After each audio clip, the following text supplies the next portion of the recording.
Sorry guys, I'm messing with my hair. It's just my hair is really annoying right now. And it's driving me nuts. So yeah. I want to continue. Better work too. Okay, hi guys. So as you can see from my title, this is a review of The Land of Stories by Colfer. And hold on real quick. I don't have the book because my friend Tiara is borrowing it, but I do have a sleeve because whenever I let anyone borrow any of my books, if they're hardcover, I always keep the sleeve. I don't let them borrow my books with the sleeve. Hold on. Like I said, sorry about fixing my hair. But yeah, Land of Stories by Colfer. There he is. So yeah, I loved this book. It was so good, guys. Chris is such a good writer. Oh my god. But yeah, before I start gushing, let me read the sleeve says right here. It says, Alex and Connor Bailey's world is about to change. When the twins' grandmother gives them a treasured fairy tale book, they have no idea they're about to enter a land beyond all imagining, the land of stories where fairy tales are real. But as Alex and Connor soon discover, the stories they know so well haven't ended in this magical land. Goldilocks is now a wanted fugitive, Red Riding Hood has her own kingdom, and Queen Cinderella is about to become a mother. The twins know they must get back home somehow, but with the legendary evil queen hot on their trail, will they ever find the way? So yeah. And like I said, it's written by Chris. And first of all, can I talk about this cover? Like, look, this cover is so pretty and so awesome. Like, seriously, it's so cool. And the other thing I love about it is in the book, which, like I said, I don't have, I just have the sleeve, but in the book, it has a map of the Land of Stories, which I'm not even lying, throughout reading it, whenever Alex and Connor got to a new place, I'd, like, reference the map and be like, oh, that's how far they had to walk. Okay. Or that's what it looks like. Okay. But anyway, so basically the story is that Alex and Connor, they get, like it said, they get a fairy tale book from their grandma on their birthday, but then one day the book starts humming and glowing, and then both Connor and Alex fall into the book, and they land in Land Stories, and they meet this frog man, who they call Froggy, and he tells them about the wishing spell, which if they get all the ingredients to the wishing spell, they should be able to go back, wish themselves back home. And then that's kind of it, you know, they take off through the Land of Stories trying to find all these items. And some examples of the items are Cinderella's glass slipper, a piece of bark from Red Riding Hood's basket, a jewel from Snow White's coffin. So yeah, stuff like that. That's what they have to go through all the kingdoms and find. So yeah.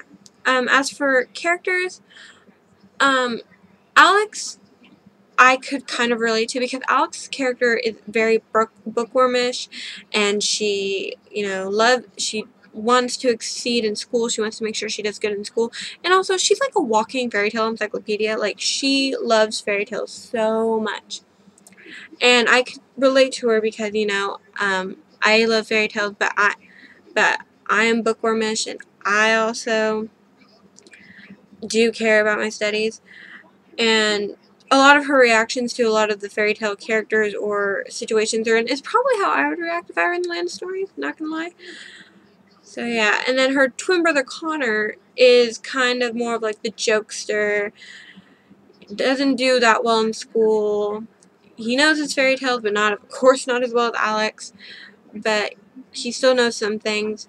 And the way I viewed Connor in the book is he was kind of like the comedic relief for just in general, and also for the very tense, dangerous situations they were in, which I did appreciate. And then we have all these fairy tale creatures that we know and love.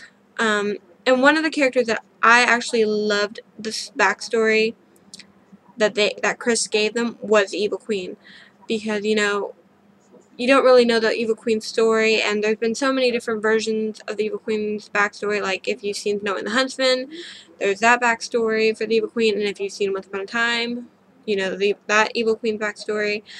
But So I do like getting new backstories for the Evil Queen, and the way Chris wrote his version of the Evil Queen's backstory was really good, and I really loved it.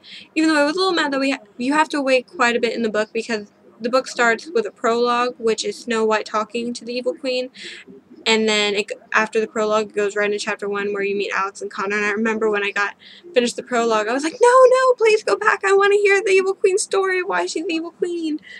But the wait was well worth it, because when I finally did find out the Evil Queen's backstory, I really loved it, and I really felt for the Evil Queen.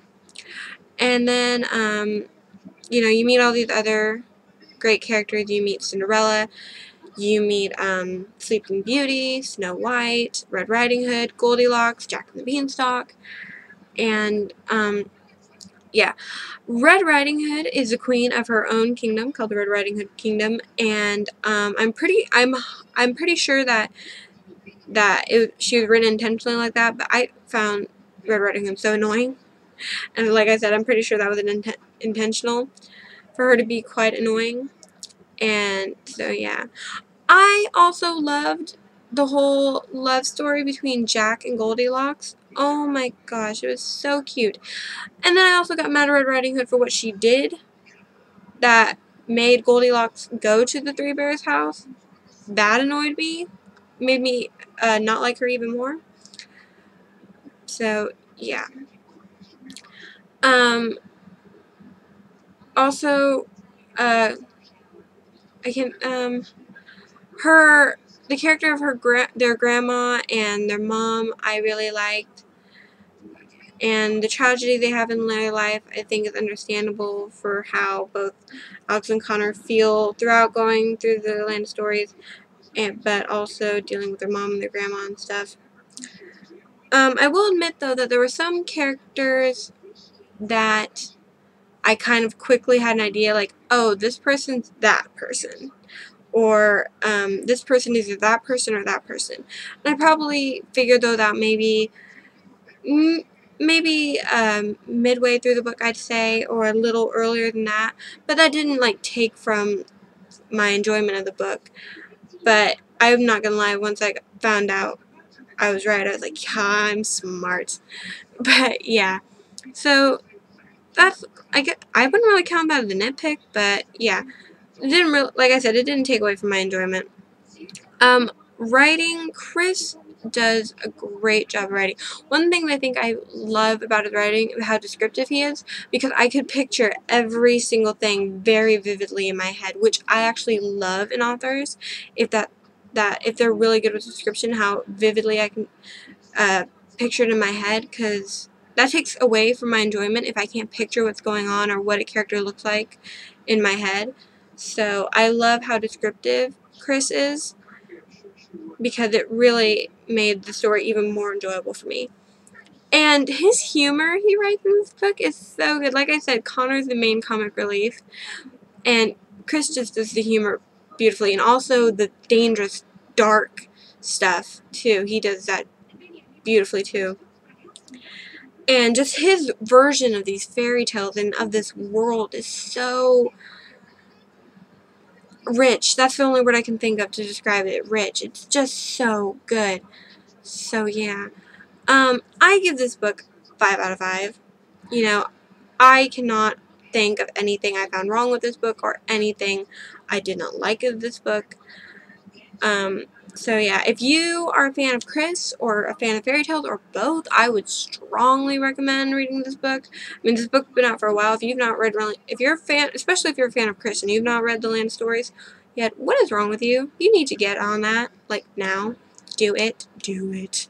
Because it is so good. But yeah, so like I said, 5 out of 5 stars for The Land of Stories. It's so good, guys. You will love it. And if you don't love it, I'm sorry.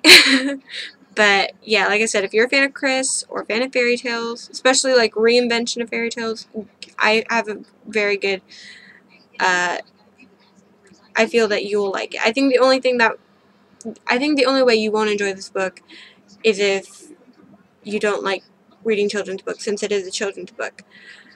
But yeah, so that's my review. Sorry, I got a little rambly and confused at the end of that, but Yep, that was my review of Land of Stories. So like, comment, favorite, subscribe. Until next time, bye guys.